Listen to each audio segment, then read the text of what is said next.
Chaque clic, chaque partage, vraiment chaque connexion, ça laisse une trace. C'est inévitable. Mais la vraie question, c'est qui contrôle cette trace, au final? Alors aujourd'hui, on va décortiquer ensemble cette fameuse empreinte invisible. L'idée, c'est de reprendre le contrôle de notre identité numérique pour qu'on puisse naviguer sur le net avec sérénité et pas avec la peur au ventre. Oui, dans un monde où nos vies sont de plus en plus en ligne, est-ce qu'on a encore notre mot à dire sur nos infos les plus perso? Pour bien saisir l'enjeu, on va prendre un chiffre. Un seul, ça va suffire. Voilà, 87 millions. Dit comme ça, c'est un chiffre qui peut paraître complètement abstrait, presque irréel, non? Et pourtant, derrière ce nombre se cache une histoire bien réelle, une histoire qui a, on peut le dire, changé la face du monde numérique. Et voilà de quoi il s'agit. 87 millions, c'est le nombre d'utilisateurs de Facebook dont les données ont été littéralement aspirées par Cambridge Analytica. Avec un but bien précis, influencer des élections. C'est l'exemple parfait, le cas d'école qui montre comment des infos qu'on partage en toute innocence peuvent être retournées contre nous, transformées en un outil de manipulation hyper puissant. Au final, chaque like peut devenir une arme. J'aime beaucoup cette analogie, elle est parfaite.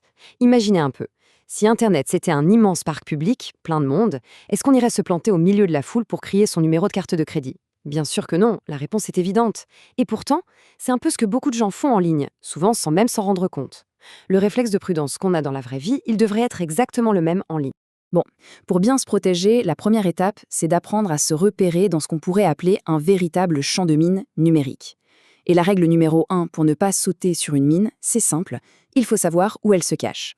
Allez, on commence avec un grand classique, le phishing ou l'hameçonnage en bon français.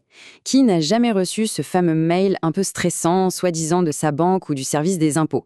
C'est une technique qui est vieille comme le monde, ou presque, mais le truc c'est qu'elle fonctionne encore super bien. La vigilance, c'est vraiment notre meilleure arme contre ça. Ensuite, on a le virus, et franchement, son nom est parfaitement choisi. C'est juste un bout de code, mais il est conçu pour faire exactement la même chose qu'un virus biologique. Il s'infiltre, il se réplique et il se propage, en laissant derrière lui des systèmes complètement hors service. Un vrai carnage. Ah, le cheval de Troie. Lui, c'est le maître du déguisement. Il se fait passer pour un logiciel gratuit super utile, on l'installe sans se méfier, et une fois qu'il est bien au chaud à l'intérieur, hop, il ouvre discrètement une petite porte dérobée. Une porte qui permet aux pirates d'entrer et de faire ce qu'ils veulent. Et pour finir ce petit tour d'horizon des menaces, il y a le spyware, le logiciel espion. Là, on parle d'un véritable espion numérique, silencieux, invisible. Sa seule et unique mission, tout enregistrer, absolument tout. Ce qu'on tape au clavier, nos mots de passe, les sites qu'on visite, c'est une intrusion totale, une violation complète de notre vie privée.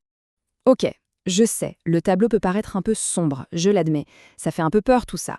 Mais la bonne nouvelle, et c'en est une vraie, c'est qu'on n'est pas sans défense, loin de là. Alors maintenant, on passe à l'action.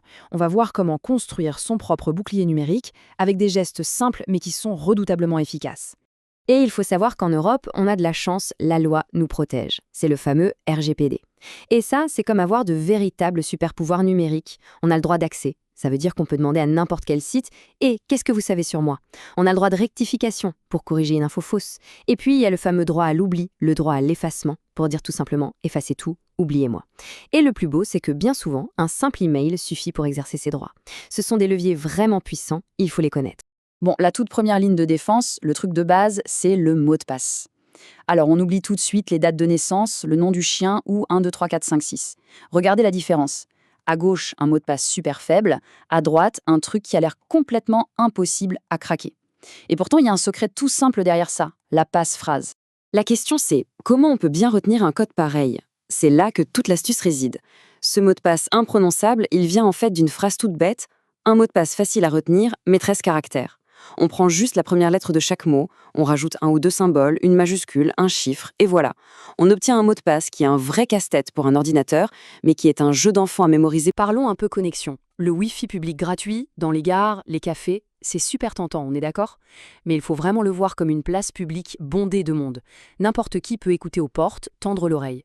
Alors pour tout ce qui est sensible, consulter son compte en banque, faire un achat, on oublie. On passe sur sa propre connexion 4G ou 5G. C'est comme avoir son propre tunnel privé et sécurisé, personne ne peut y entrer. Alors, pour résumer, voici une petite checklist de survie pour tous les jours. C'est simple. D'abord, on cherche toujours le petit cadenas et le HTTPS dans l'adresse du site avant de taper quoi que ce soit. Ensuite, on garde ses logiciels et son système à jour. C'est crucial. Troisièmement, on devient parano avec les liens suspects. Même s'ils viennent d'un ami, on réfléchit avant de cliquer.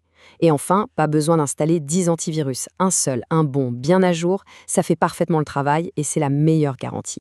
Mais attention, avoir une bonne protection technique, c'est super important.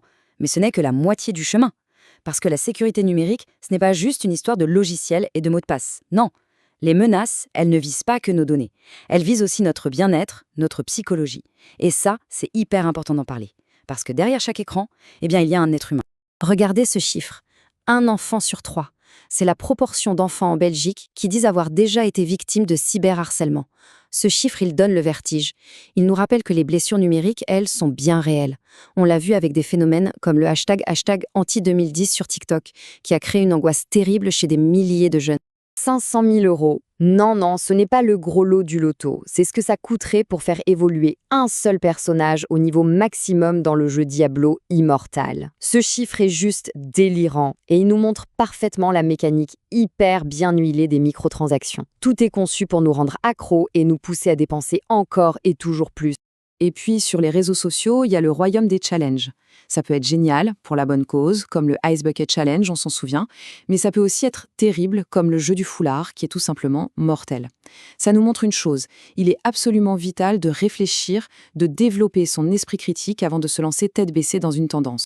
Bon, on a exploré pas mal de menaces, du virus informatique jusqu'au challenge dangereux. Alors on peut se demander, quelle est la conclusion de tout ça? Où est-ce qu'on trouve notre meilleure ligne de défense? En fait, le point crucial, il est là. La meilleure forteresse numérique, ce n'est pas un antivirus, ce n'est pas un logiciel. C'est une attitude, c'est une conscience permanente des risques et c'est l'ensemble des petites habitudes prudentes qu'on adopte jour après jour. Donc, pour conclure, après avoir fait ce tour d'horizon, des menaces, des boucliers, la question finale est en fait toute simple. C'est quoi la vraie première ligne de défense? Les logiciels, ce ne sont que des outils. Les lois, ce sont des garde-fous. C'est très bien. Mais au final, la seule, la vraie, la plus puissante ligne de défense, c'est notre propre jugement. C'est la personne qui est juste là, derrière l'écran.